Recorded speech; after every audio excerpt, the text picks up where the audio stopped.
Basically, he says, all right. Oh, we got to plug in, Yeah. right? Yeah. To be continued. Yeah. Oh, this is not gonna reach. Yeah, just, you know what? I'll sit over there. No, I'll do this one.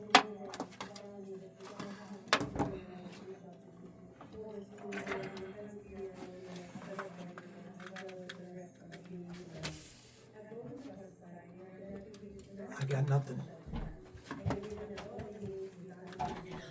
Turn up number 2. All right, I'll take it. Okay.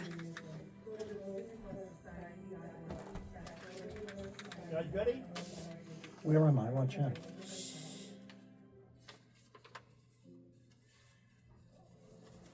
Ready? You got 2 working? No? This is WGBB. Okay, oh yeah. And W240GFFM 95.9 Freeport, New York. The views expressed in the following program do not necessarily represent those of the staff, management, or owners of WGBB. The following is brought to you by NFC Studios. The views of the show's host and guests do not necessarily reflect those of the management, owners, or staff of this radio station. And now, it came from the radio.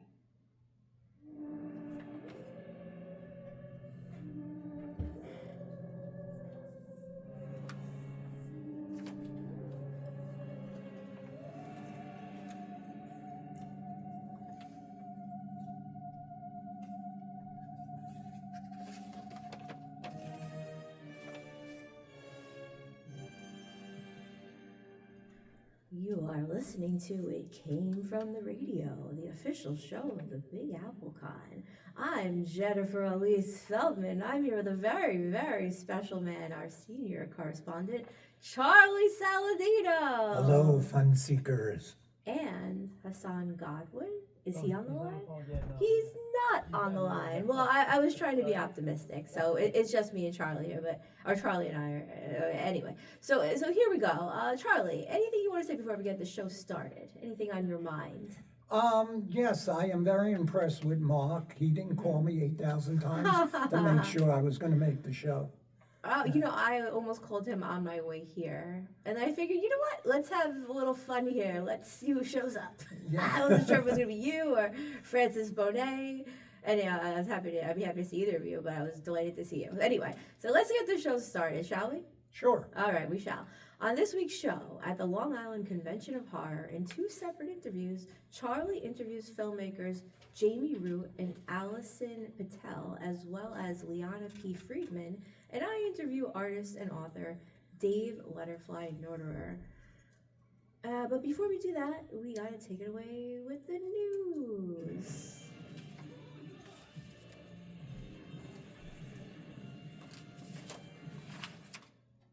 Go for it. Okay. And the news is brought to you in part by sci-fi.radio. That's sci-fi, For your Wi-Fi. as well as the Big Apple Con, of which we are the official radio show celebrating 29 years of pop cultureness and comic book stuff. For more information, go to www.bigapplecc.com. Their next convention is scheduled for November 21st, and tickets are not on sale now. Also, we want to give a shout out to our Patreons, of which there are Danny Grillo, award-winning director Jared Burrell, Newsday famous Dresden Media, Shadow Rabbit Art, Yasmin Ray, The Huracan, and Millie Portez. If you want your own shout out, go to our website, www.itcamefromtheradio, and on there you'll find a button that'll take you right to our Patreon page. Also, on It Came From the Radio website is Mark's comic book, Designated, which is about 2 warring alien races fighting over a newly discovered power source. The war finds its way to Earth, and some humans gain abilities as a result. Issue 1 is on sale now, and issue 2 is coming out next month. Also, at the East Meadow Public Library on April 8th, we're going to have our 103rd live show with comic book creator Kristen Gudsnick, I'm sorry if I butchered her name, as our guest. Sorry. She will be raffling off a copy of her newest book and will be giving away free passes to the CradleCon. For more information, go to www.eastmeadow.info. As always, we start off with the sad news. Sad news. Newscaster and anchor Ernie Anastos died recently from pneumonia. At one point in his career, Ernie anchored on 4 New York networks, ABC, CBS, Fox, and UPN. Of note, he was also a children's author and host of his own nationally syndicated TV show, Positively America. And in 2017, New York City Mayor Bill de Blasio, my favorite, honored Anastos by designating every March 21st to be Ernie Anastos Day. He was 82. I knew him. I worked with him. Uh-huh. He was amazing. He was a gentleman's gentleman, the nicest guy in the world. And everybody loved him. Including de Everybody. Blasio. No. Well, yes, de Blasio loved him too, because Oh, he yeah, honored well, him. yeah. That's a big honor, you know? I don't count that. I want to be honored by de Blasio, but that's another story. Yeah. I would love to But, be honored by de yeah, Blasio. anyway, my mother loved him, and I told him, my mom loves you. He stopped what he was doing, Aw. did an autograph picture to my mom. He was, Oh, super he was, nice. he was great. He was a good guy. I miss him. What was one of your favorite things about him? Just, I love nice people, and Yeah. I love just being nice and talking, very personable.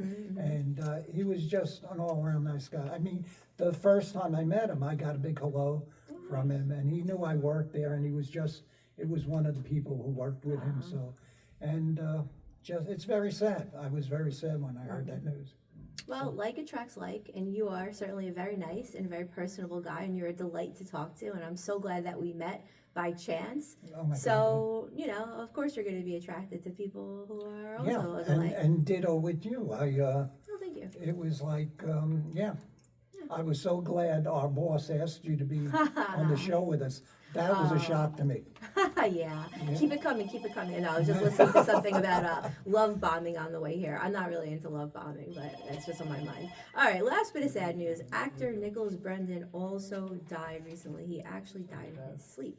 While Nicholas was in a handful of movies and TV shows, he's perhaps best known for his role as Kevin Lynch in 21 episodes of the CBS series Criminal Minds, and of course as Xander Harris, all 144 episodes of the series Buffy the Vampire Slayer, which ran from 1997 to 2003. Of note, Nicholas has an identical twin brother. He was 54. Wow, that's scary. That's 54. And again, another good actor. I remember hearing about that. And Sarah, what's her name? Sarah Michelle Gellar. Yes. One played Buffy. Did such a wonderful tribute to him. Oh, really? Okay. Yeah. Well, 54. And do they know? He died in his sleep? Are there any? I don't know. rumors? That's like scary to me. 54. Yeah. I mean, what causes that?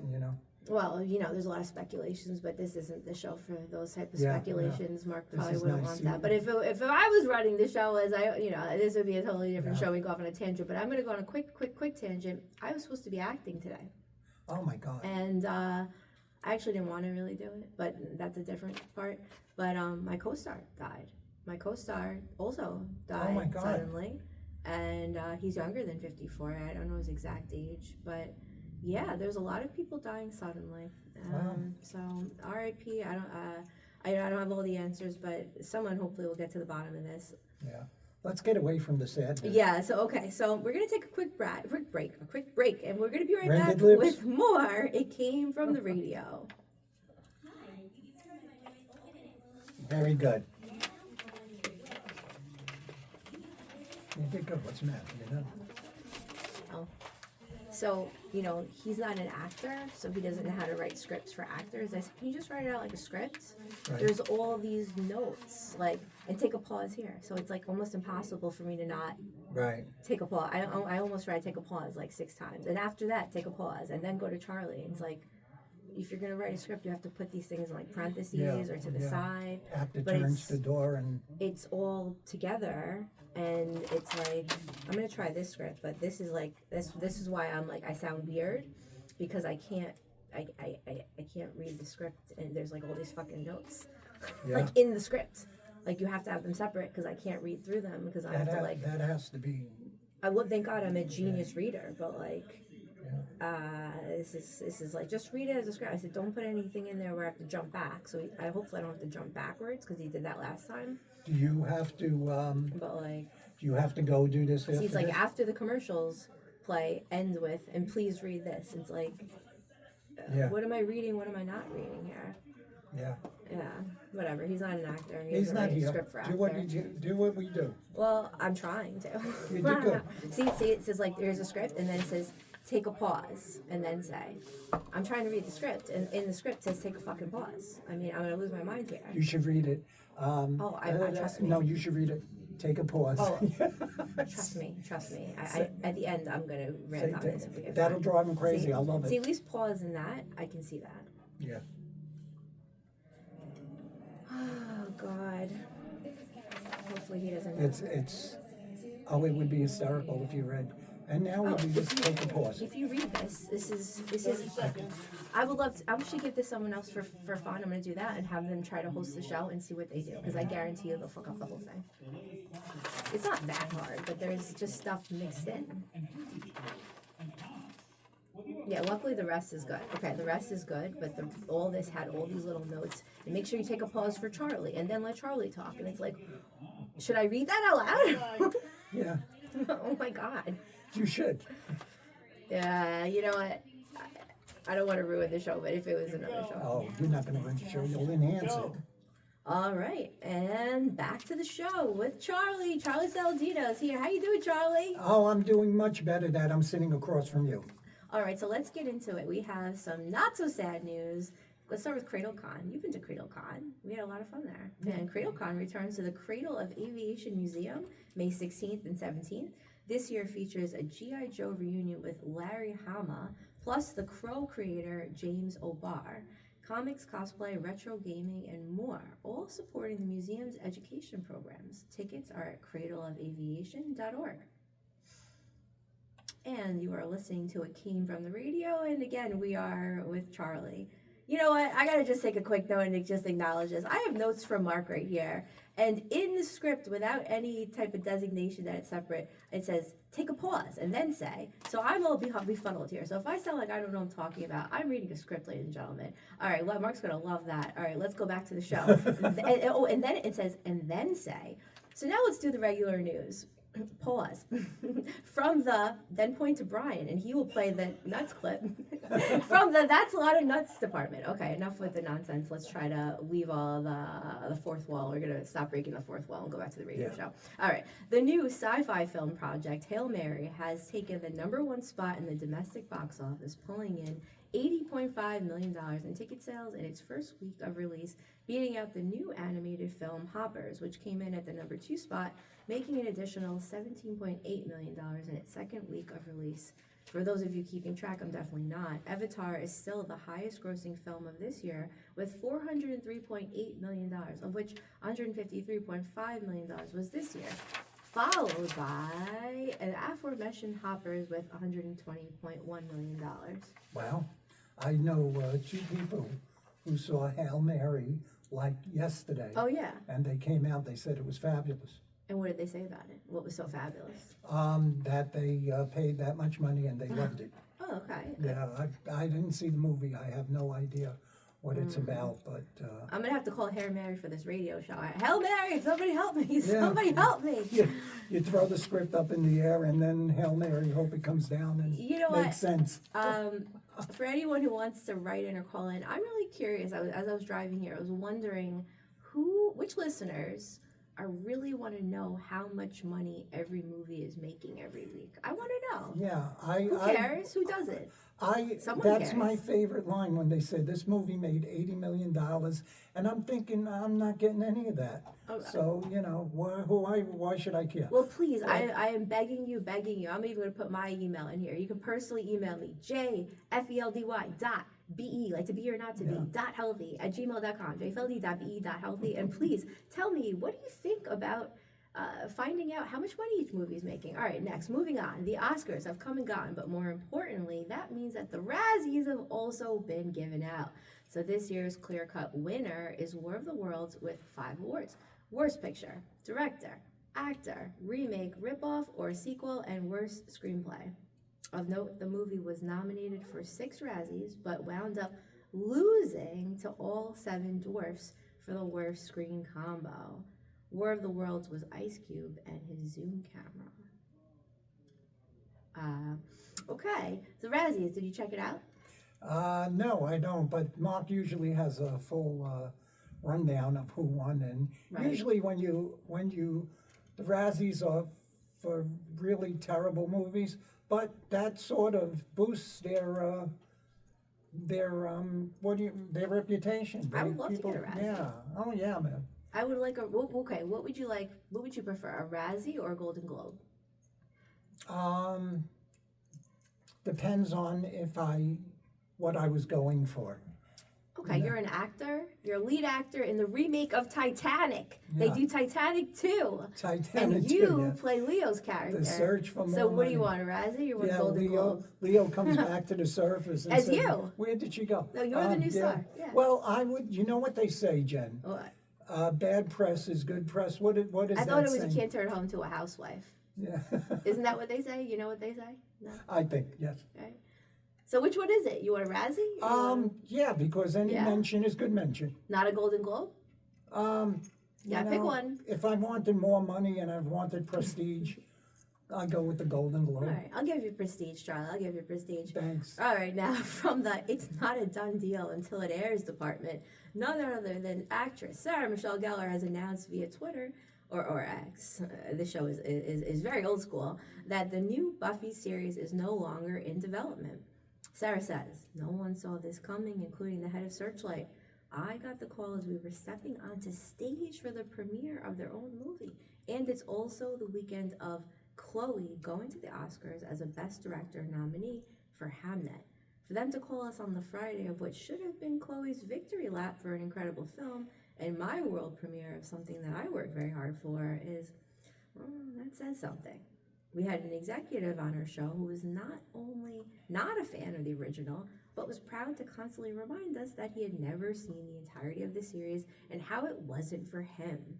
Wow, that's very hard when you're taking a property. This is more Sarah Michelle Gellar. That's very hard when you're taking a property that is as beloved as Buffy, not just to the world, but to me and Chloe.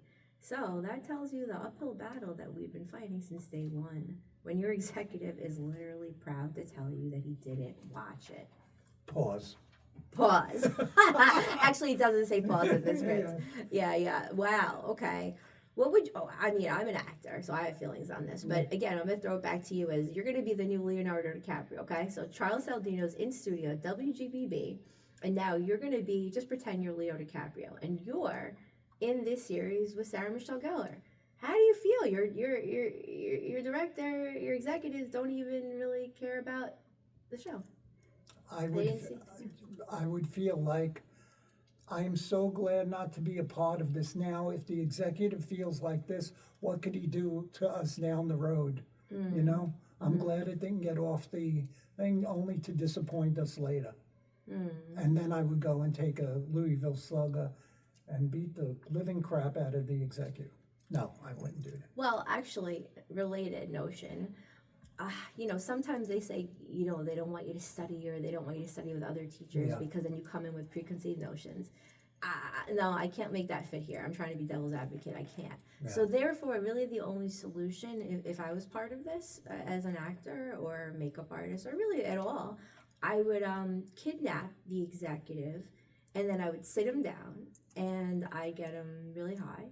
On marijuana, nothing too scary. Nothing. And I'd make him watch the whole Buffy series and make Yeah. sure he saw everything. That's good that you use marijuana because then he won't get Yeah. glaucoma watching the series. Right, and also if he's nauseous, then he won't be Yeah. nauseous. And some things are kind of scary. Some people get nauseous when they're too scared. So Well, you might you get nauseous. gotta remember something. People like who said Cheers wasn't going to Channel 7.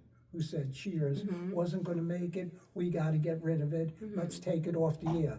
Channel 4 saw that and said, what are you, crazy? And they took it, they had a big hit with Cheers. Yeah, and Sometimes I like to go where nobody knows my name. That's my theme song. Sometimes I like to go Yeah. where nobody knows my name. yeah, I went to that place in Boston, and nobody knew my name. Isn't it kind of great though, Yeah, right? Because when everyone knows it's you, actually. you guys say, hey, how you where- doing? How you Where doing? everybody knows my name. Where do you go where everyone knows your name? Oh my God. Everywhere, right? You're known. Oh, easy to the, oh my God. Where do I go where everybody knows my family's house? Your family's house. Yeah, yeah. Yeah, I yeah. go in there, they go, hey. Yeah, no, I had a bar back in the day. It was called Escape Inn. Okay. And we were the house band for that bar. And when we would go there during the week, that was like you walk in and everybody was like, hey, and no matter how crowded it was, everyone at that bar Yeah. knew our names. So Oh. that was Escape Inn. It's no longer there. Oh, well, Anyway, let's move on. From the guess I'll just buy AI instead department, none other than Netflix has withdrawn their bid for Warner Brothers due to the hullabaloo with Paramount Pictures also wanting to buy the company and instead use that money to buy Ben Affleck's AI company named Interpositive. Apparently, that comes with Ben as a senior advisor as well as the entire company's team. Ben Affleck says, in 2022, I spent a lot of time observing the early rise of AI in production. For artists to apply these tools toward telling the stories we dedicate our lives to, they need to be purpose-built to represent and protect all the qualities that make a great story. These tools deliberately avoid replicating performances. Instead, they focus on techniques that help directors and editors maintain narrative continuity with lighting adjustments and scene continuity while protecting artistic control. Wow. So the Warner Brothers thing is not going through, this whole thing that's been talked about, and I've been getting texts about from different actors said, oh, well, because I've been kind of down on the whole, and if you listen to the show at all, the whole acting thing, and I say that a lot of actors should consider, and thank you, I got the warning, thank you. Oh. Yeah, I'm having lights Yeah. in my face. 5 minutes, I got it. All right, so, a lot of actors, if I had a son or a daughter, and let's say they wanted to raise a family, I'm sorry, but I would tell them, don't put all of your eggs into one basket on acting, because acting already is, and it's, I think, is going to become, for most people, probably for 99.99 or 99.9% of actors, Yeah. it's just gonna be like any other job, and you'll get paid maybe a wage that you'd make at the grocery store or waiting tables at an average restaurant, not a Yeah, top restaurant. You're absolutely right. So Absolutely right. I was saying this, because there's a lot of actors I'm around, and a lot of them still have the rose-colored glasses on, which that hope is going to lead to your downfall. Like hope is, it's the whole basis of disappointment. So I try to get rid of people's hope if I think that it's going to lead them down the wrong road and wasting thousands of dollars and wasting years of their life. So you can still do acting for fun and all that, but I'm like, how many roles are there going to be, especially when Sony and all these big companies that were making 30 movies a year, 20-something movies a year, some of them are making in the single-digit movies a year. So if you're only making like 8 movies a year, how many actors are you going to hire? So that breaks it down for anyone listening who's not really in the business. So I got a text back from someone who's putting a lot of money into acting, and she said, oh, well, Warner Brothers might buy up Netflix, but according to this, Warner Brothers, that deal is not going to happen. Yeah. So, all these star-eyed actors, I think are going to be like, okay, reality check as of today. What's today's date? March 29th, 2026. So now there's an AI company, Ben Affleck's AI company, Interpositive, is going to be bought by Netflix. I'm sorry, my brain is broken. That's why I'm rereading this. I can't believe this. You know what? Am I the only one with this analogy that this AI, my analogy is, it's a Ouija board. And you know how the demons help you in the beginning on the Ouija board? Okay, sure. And then they take over and cripple your soul? Right. Well, that's what I think AI is going to be doing. It's all nice, and someday it's going to be in charge of all the global nuclear weapons and Right. annihilate us. Right. I mean, AI would do a better job than some people at some tasks, because some people are just virtually worthless. No, everyone has worth. Everyone is a special snowflake. But only in this everyone's situation, valuable. just saying, I But, understand. right. But also, so when you say it's going to end everything, do you mean actors? Is that what you're I referring mean, to? life itself. You mean life itself? I mean, life Okay, itself, okay. yeah. I think Interesting. it's gonna get to the point where they're not gonna be able to control it. Because when they try to shut something down, Mm-hmm. it's going to sense that and it's going to fix it. Interesting. Yeah, just watch Colossus, the Foreman Well, project. it's definitely going to be probably shutting down people's bank accounts and people's cars that Yeah. are drunk. So I think the bank account freezes. I can't imagine that not happening. And on some beneficial level, my final thought would be that, hey, if you're a criminal and you're committing all these Yeah. fines, maybe I don't want you on the road. So maybe I do want AI prohibiting you from Right. driving. So that's one good side effect, is that, Right. it'll keep some people off the road. So Charlie, final thought, we're going to end the show. Just, thank you for being across the table from me, number one, and just be nice to everybody, cost nothing. Be nice, be nice. All right, well, for everyone listening to us live on air, we will see you next week. And for everyone else, stay tuned for more It Came From the Radio. The views expressed in the previous program. Oh, God. Perfect. I don't know. I don't think it was perfect. It was definitely not perfect, but, hey, what are you going to do? What are you going to do?